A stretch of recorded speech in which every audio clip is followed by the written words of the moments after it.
I'm no marriage counselor, but I've seen my fair share of family feuds over finances.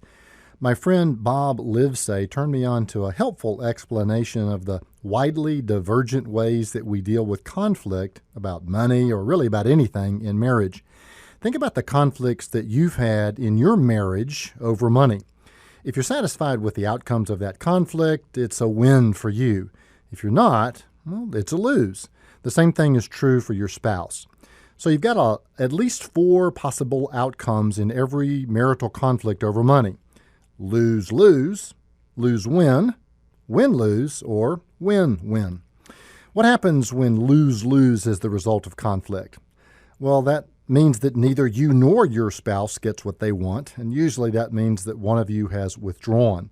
Either physically or psychologically, you withdraw from the relationship. You clam up, move out, or withdraw in some other way.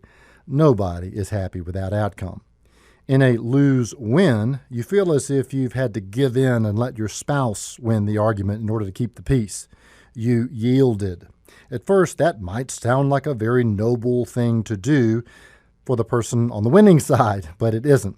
Often the seeds of a future worse conflict are being sown here with lose-win. When it's flipped to the other side to win-lose, that may feel better at first because you won, victory, but at what cost? At the cost of making your spouse feel like a loser in the conflict. What a deal. Now you get to be married to a loser. But you know what? You didn't really win it all, did you? Because when you focus on winning an argument, communication stops. To get to win-win, this obviously takes work. It is obviously the desirable outcome. Sometimes I think it takes a third party to mediate.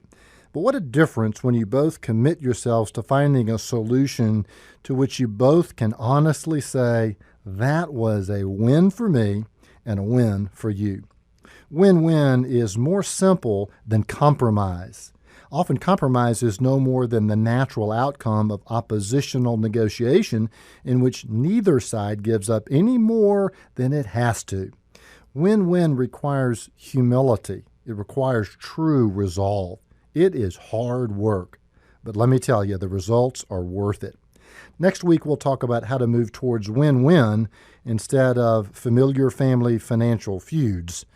Offering you wisdom on wealth, I'm Byron Moore.